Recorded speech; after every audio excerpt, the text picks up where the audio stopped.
Welcome to the KZGN News.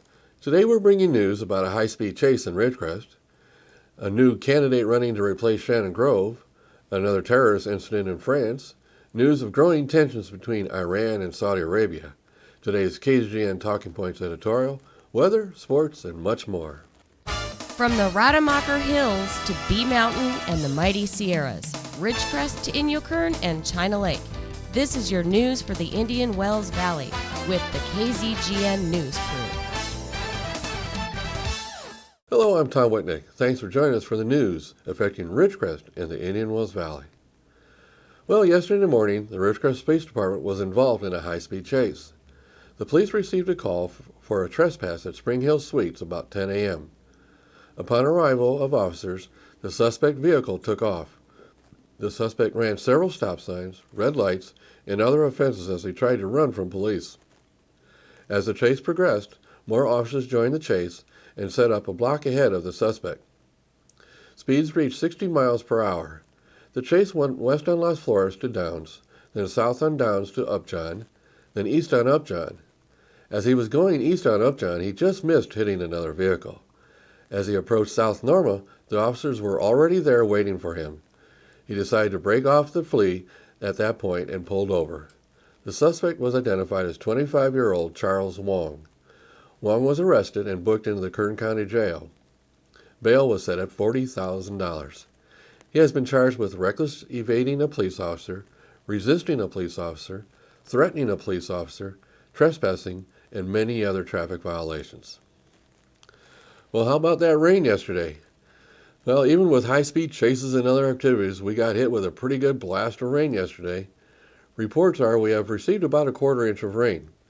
There was localized flooding in various areas. I even witnessed College Heights Boulevard flooding halfway across the road, way up the hill. There was a stretch that about half of the road had water build up almost to the center line. And this was way up the hill, not just at the bottom where flooding is normal. And there were other areas as well flooded throughout the city. We'll have more on the batch of storms rolling through California in a few minutes. In news about the upcoming campaign to replace Assemblywoman Shannon Grove, Vince Fong is announcing his campaign for 34th Assembly District. Bakersfield native and taxpayer advocate Vince Fong announced his campaign to succeed termed-out Assemblywoman Shannon Grove in the State Assembly. For nearly a decade, Vince has served as the district director to House Majority Leader and Congressman Kevin McCarthy. He's been managing public policy issues for the region, working to create jobs, and fight to improve the quality of life for the Central Valley residents. Born and raised in Bakersfield, Vince graduated from West High School and went on to earn a bachelor's degree from UCLA and a master's from Princeton University. Vince Fong formally announced his candidacy for State Assembly, the 34th District, today at 11:30 a.m. He made his announcement at the Kern County Board of Supervisors building in Bakersfield. So, with Shannon Grove termed out, the campaign to replace her is now on. I wonder who else will be throwing in to run for this seat. And I wonder if Shannon Grove will be running for another office. Time will tell. In another terrorist incident in France, yesterday, police in Paris shot dead a man wielding a meat cleaver and a fake suicide vest outside a police station, while shouting Allah Akbar, a year after Islamists killed 12 at Charlie Hebdo's offices. The terrorist, described as threatening by police sources, was gunned down as he tried to force his way into the police station of Paris. He was found to be wearing a pouch taped to his coat with wires dangling from it. It later was discovered to be a fake suicide belt. The dead man was carrying a mobile phone and a note on which there was a figure of a black ISIL flag and some weird message in Arabic. Police ordered passerbys to take shelter in shops, and stores were closed. Children were confined to the nearby school, while bomb disposal experts and dogs combed the street to search for booby-trapped vehicles. Stretches of nearby Paris metro lines were also briefly closed. The dead suspect reportedly had no papers on him and has not been identified. The apparent foiled attack took place just as President François Hollande was paying tribute elsewhere in Paris to 3 police officers among the 17 dead in the attacks last January, which ended after 2 days of bloodshed in the Paris region. Now news about the growing tensions between Iran and Saudi Arabia. This morning, Iran accused Saudi Arabia of an aerial attack on its embassy in Sana'a, the capital of Yemen. thereby escalating a conflict between the two countries. Tensions that has put the region on edge. However, details are sketchy, and there are some that say the embassy was not hit. The attack on Wednesday night was said to have occurred as the Saudi-led coalition fighting in Yemen carried out its heaviest airstrikes in months. But guards at the Iranian embassy and witnesses said the mission itself had not been bombed. Witnesses said the airstrike hit a home across the street from the embassy, a residence that was said to belong to the son of Ali Abdullah Saleh, the former president who was overthrown in 2012. There are reports that the embassy guards were wounded by shrapnel, according to a Yemeni security official who was at the embassy on Thursday. The rivalry between Iran and Saudi Arabia has exacerbated the civil war that began in Yemen last year. Saudi Arabia's Sunni monarchy intervened in the war in March, aiming to defeat Shiite-led Yemeni rebels known as the Houthis, which the Saudis view as a shadow force for Iran. More charges of campaign rigging come against the head of the DNC. Thousands of American voters are sending in a new online movement designed to force Hillary Clinton crony and Democrat National Committee Chair Debbie Wasserman Schultz that she has to go. An online petition on Roots Action, a grassroots political action website, has quickly garnered nearly 30,000 signatures from voters claiming that Wasserman Schultz, who is also a congresswoman from Florida, is running a rigged nomination process designed to benefit Clinton. Even Democratic insiders have claimed that Wasserman Schultz, who was co-chair of Clinton's lost 2008 presidential bid, is too close to Clinton to be objective. She's acting as a shill for Hillary Clinton, doing everything in her power to ensure that no one will effectively challenge Hillary's coronation as the nominee. Wasserman Schultz has been accused of limiting the number of Democratic debates to keep Clinton challengers from chipping away at her lead. And most recently, Wasserman Schultz was criticized for revoking the Bernie Sanders campaign's access to a voter database over a data breach that was partly the DNC's fault.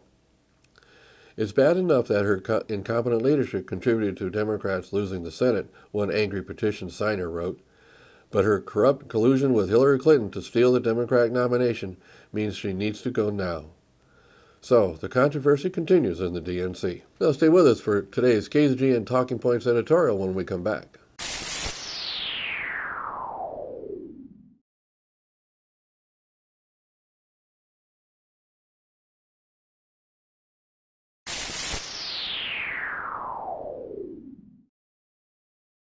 Thanks for staying with us.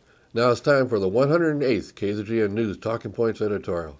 Here's today's topic. Everyone asked, does anyone have a solution for the Valley's water crisis? I do. Check out this idea.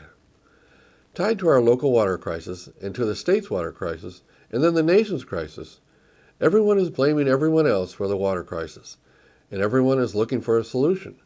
Well, to have a solution, we need to think out of the box and think beyond our valley, our county, our state, or even the western states. We need to think nationally. And we need to think about a long-term solution. Well, there is a solution. Just as during the Eisenhower presidency, there was a problem in the country and they handled it. It was a time of U.S. citizens becoming extremely mobile, people wanting to travel the whole country easily. Plus, as we went into the Cold War, the military said they needed a new road system to be able to move weapons around the country quickly and unimpaired by having to move equipment through the centers of large cities. The solution? A nationwide interstate highway system. So, now think about applying that concept to our nation's water crisis.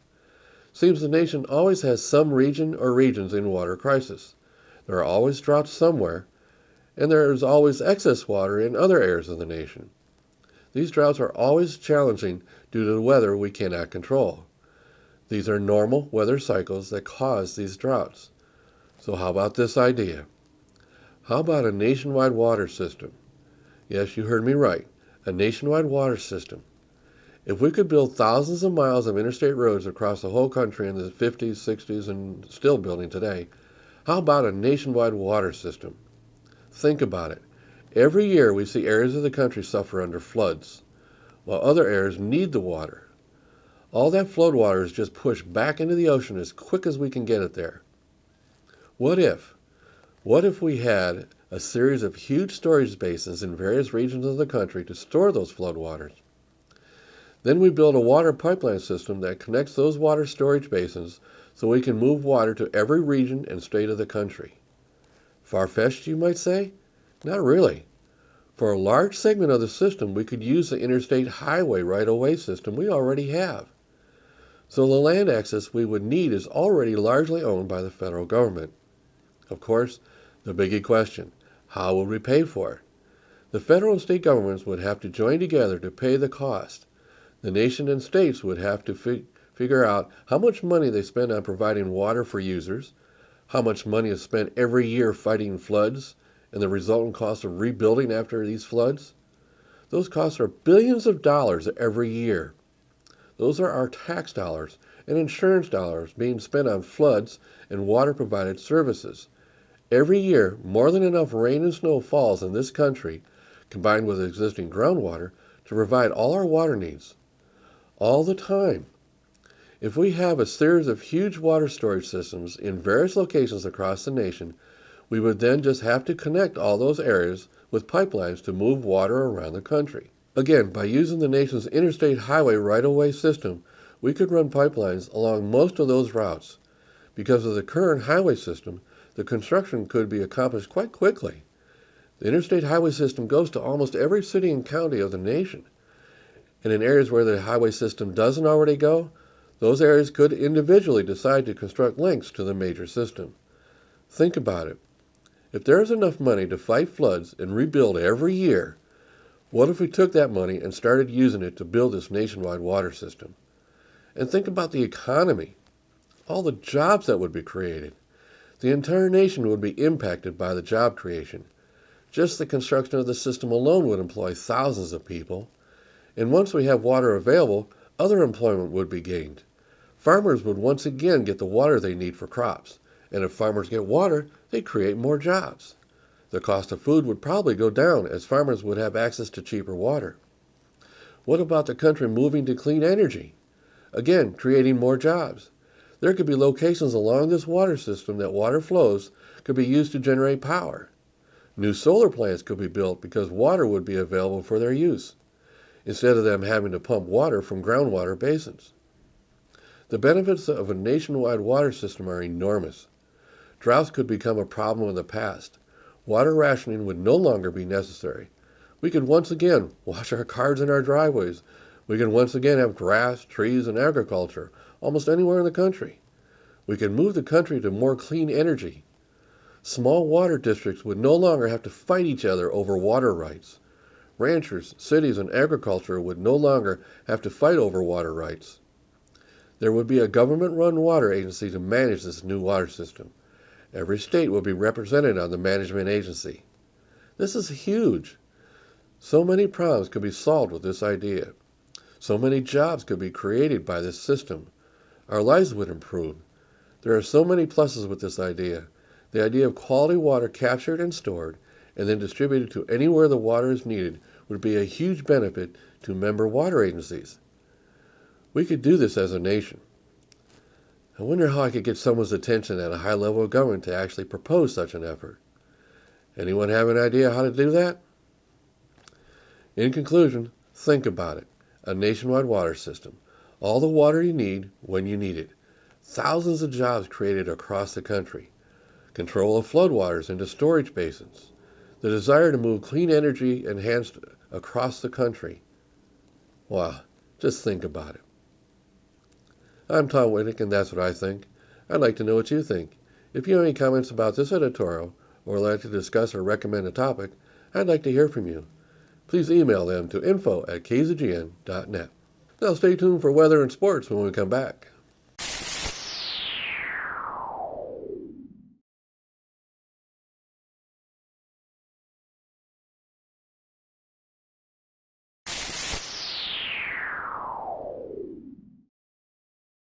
Thanks for staying with us. Let's go to Lane for the weather. Thank you, Tom. From the National Weather Service, major flooding is occurring or forecast on the Mississippi and Ohio rivers and tributaries in Missouri, Illinois, and Kentucky, with record flooding at several locations. Major flooding is also occurring on the Arkansas River and tributaries in Arkansas.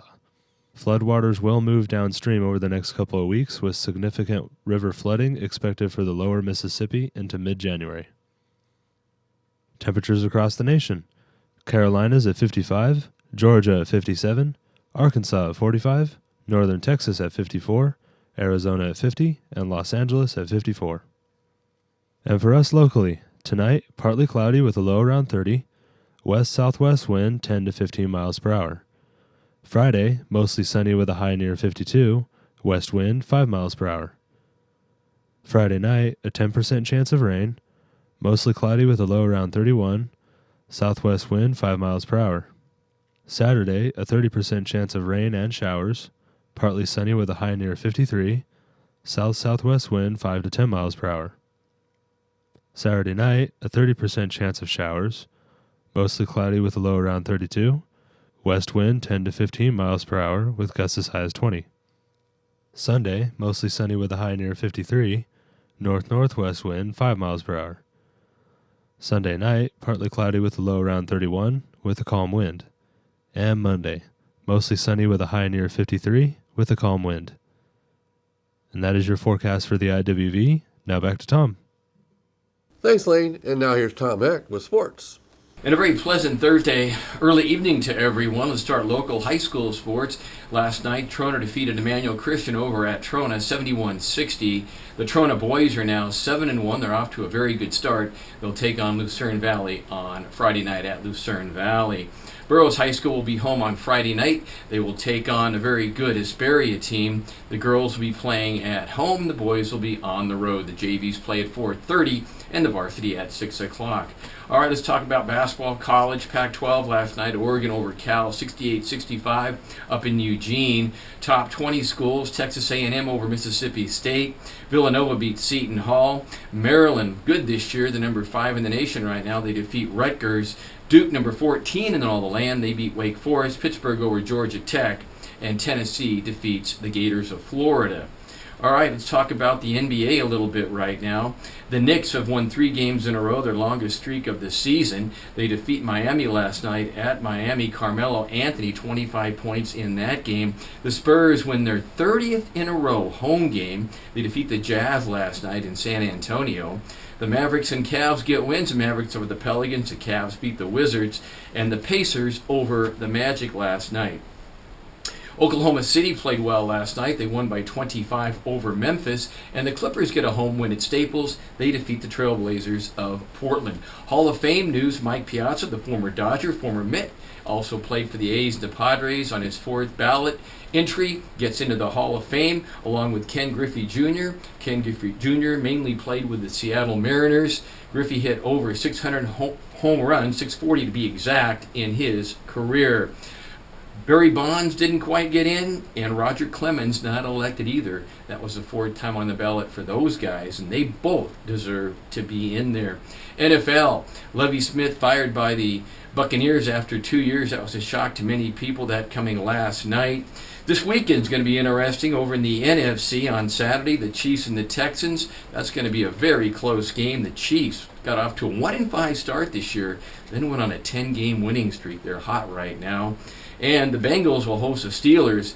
I'm going to pick the Steelers in that one, but that really is going to be a game that could go either way. On Sunday, the NFC plays Seattle at Minnesota. It's going to be freezing in Minnesota, -7 they say, but it won't be snowing. That, I guess, will be the good news. -7 degrees, but that's awful cold.